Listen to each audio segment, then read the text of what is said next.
মুশফিকার ফারহানের একটা ভিডিও এখন রীতিমতো অনেক ভাইরাল। মুশফিকার ফারহানকে দেখা যায় একজন প্রতিবন্ধী মানুষের সাথে নিজ দায়িত্বে তিনি ছবি উঠাই দিতেছে।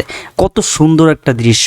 এই দৃশ্যটা দেখার পর যারা মুশফিকার ফারহানকে অপছন্দ করতেন তারাও এখন অনেক পছন্দ করেন, কারণ তিনি একজন মানবতা ফেরিওয়ালা বলা যায়। অন্যান্য সেলিব্রিটি মানুষ আছেন যারা একটা ছবি তুলতে গেলে তাদেরকে দূর দূর করে তাড়িয়ে দেয়, কিন্তু সেই জায়গা থেকে এই মানুষটা তাকে নিজ দায়িত্বে ছবি উঠাই দিতেছেন, তাকে অন্য একজনের হাতে ফোনটা দিয়ে পর্যন্ত বলতেছেন আমাদেরকে একটা ছবি তুলে দাও, যা অসাধারণ ছিল।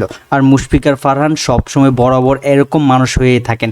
কিছু সময় মসজিদে যে ছোট ছোট বাচ্চা পোলাপানদের সাথে ছবি উঠান, তাদের সাথে আনন্দ করেন, আবার রাস্তায় প্রতিবন্ধী মানুষদের সাথে কত হাসি খুশি সুন্দরভাবে কথা বলেন, যা রীতিমতো এখন এই ভিডিওটা অনেক ভাইরাল।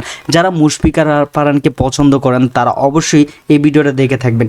শেষ পর্যন্ত তার গায়ের শার্টটা খুলে তাদেরকে দিয়ে দেয়, যা অসাধারণ ছিল। আমার কাছে এতটা ভালো লাগছে যা আমি কল্পনাও করতে পারবো না। আমি এই ভিডিওটা যা কতবার দেখছি যা আমি আপনাদেরকে মুখে বইলা বোঝাতে পারবো না, যা অসাধারণ ছিল।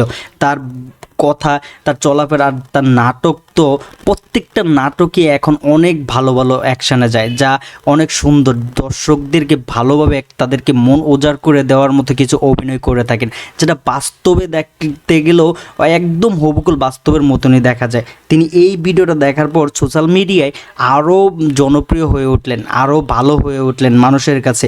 সে আমার কাছে এতটা ভালো লাগছে যে অসাধারণ ছিল, যে একজন প্রতিবন্ধী মানুষের সাথে এতটা সময় পর্যন্ত দিতে পারে। অনেকে তো একটা ছবি তুলতে গেলেও জোর জবরদস্তি করেও একটা ছবি তোলা যায় না, কিন্তু এই মানুষটা তাকে অনেকক্ষণ সময় দেওয়ার পর তার গায়ের শার্টটা পর্যন্ত খুলে দিয়ে দিয়েছে।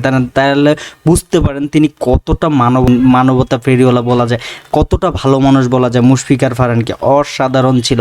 যারা মুশফিকার ফারহানকে ভালোবাসেন তারা অবশ্যই আমার এই ভিডিওতে একটা লাইক দিয়ে চ্যানেলটা সাবস্ক্রাইব করে দেবেন। যারা মুশফিকার ফারহানকে ভালোবাসেন অবশ্যই আপনারা সবাই আমার পাশে থাকবেন।